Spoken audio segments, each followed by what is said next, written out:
สบายดีเด้อพ่อแม่พี่น้องเบิดทุกคนแต่เช้าๆคนเฮาก็ไปหาหน่อไม้แล้วก็ขุดจิรอ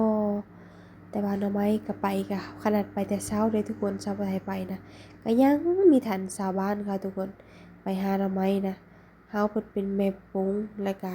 ลูกๆขานเพื่อจะทันเขามีทันเขาทุกคนเด้ยว่าแล้วก็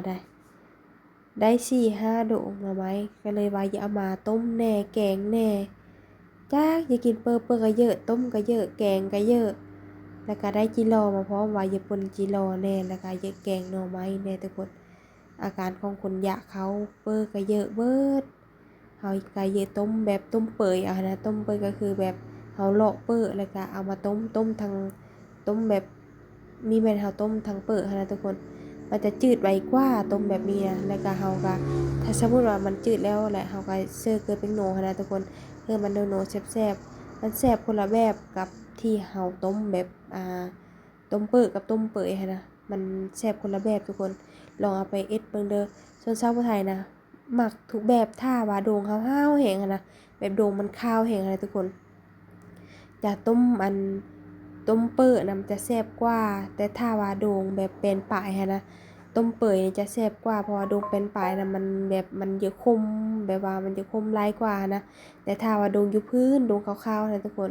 แล้วมันจะหวานหลายกว่าแล้วเขาจะต้มเปื่อยก็ได้ตัวนั้นนะแต่ว่าถ้าแบบนี้เขาจะลอกก่อนยังต้มมันถึงแซ่บ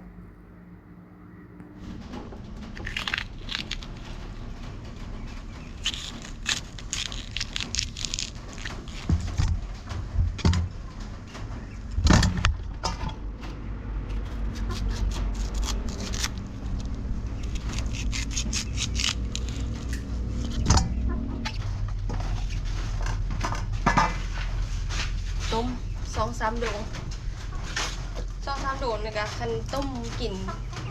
ซ้ำมีกินทุกคนอยู่อันเช้าไทยนะมันเป็นครอบครัวน้อยๆนะอันนี้ก็2 โดงนี่ก็จะแกงต้มก็เยอะแกงก็เยอะก็เลยแบ่งต้มแน่แกงแน่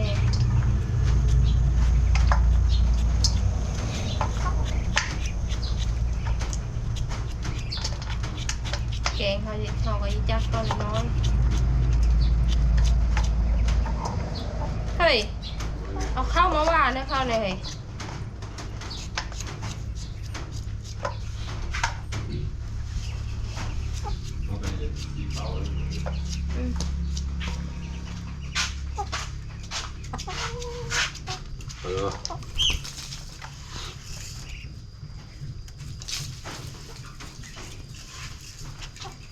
โอ้โหกินว่านไปที่แสดงก็ยังเนี่ยกันทั้งนั้นเดี๋ยว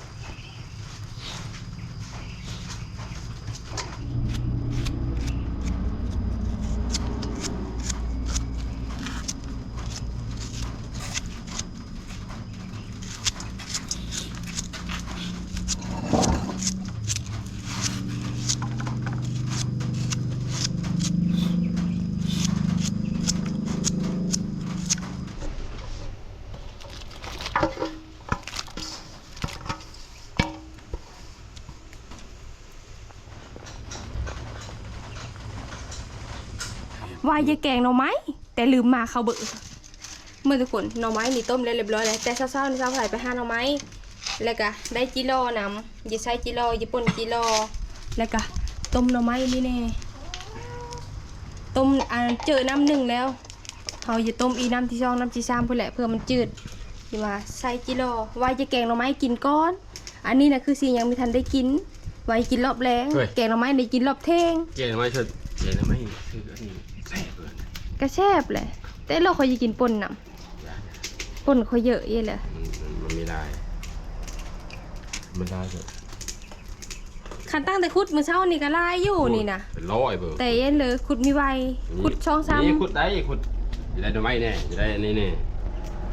ได้หาขุดบนแปะถึงชมโกยเขาเนาะมีคันเอาตั้งไปขุดในได้มื้อหน้าตั้งไปขุดมาโคกินไปมาทอดกินนะ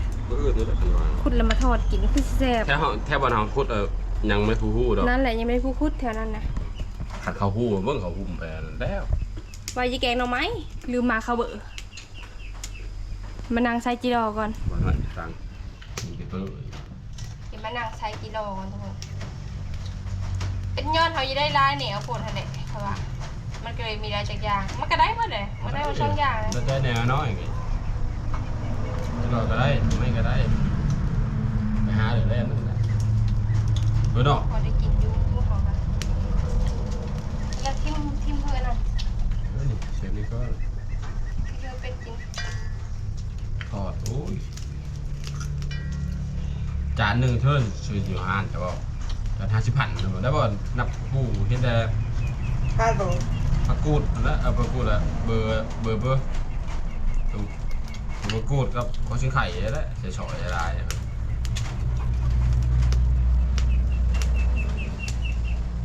แน่นอนคนละฟ้าเลยนะคนละแบบเลยกันนะ ในบ้านเลย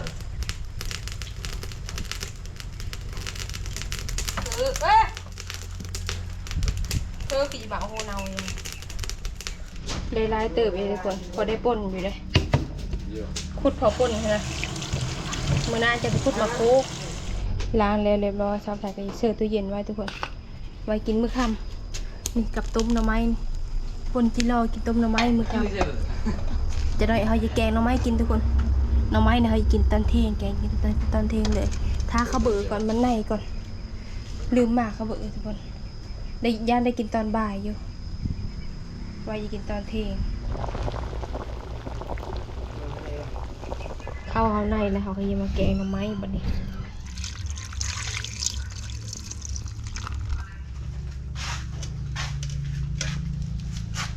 เอาอันนั้นมาเฮ้ย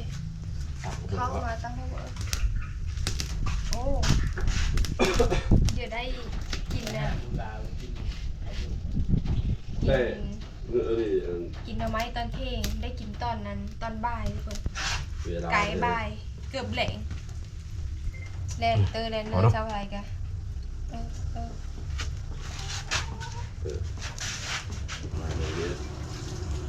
จากเย็ดเปอร์เอ็ดยาทุกคนเลยเอามาเอาบวยอันนั้นประเภทมันเก็บมา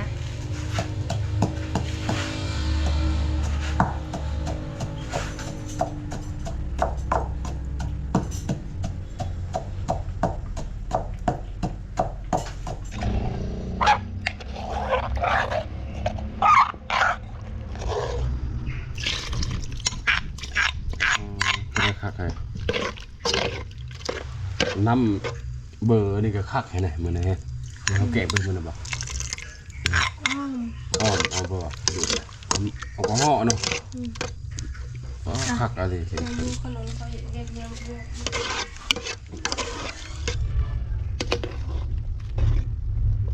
เป็นตะแสบบอทุกคนส้มแกงหน่อไม้อันนี้เลยทุกคนเปิดกันไม่ได้เสื้อพักเสื้อยาเธอแกเผื่อเจ้าไทยเด็ดเอาหยอดมาโบกยังไม่ได้เป็นหมาทุกคนเดี๋ยวหยอดมาโบก2-3หยอดมาเสื้อ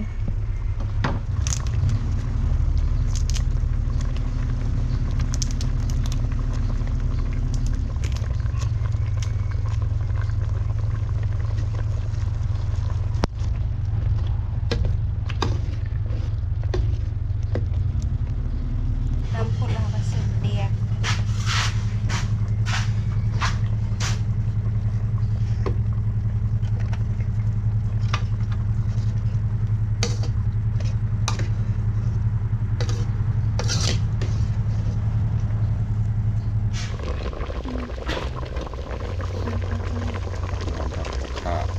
เป็นยัง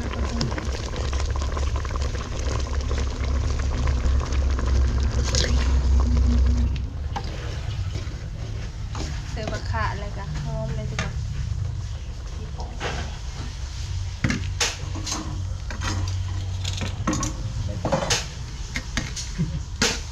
เครื่องปรุงแกงน้ำมันหอมไม่ได้ลายทุกคนเลยมีแต่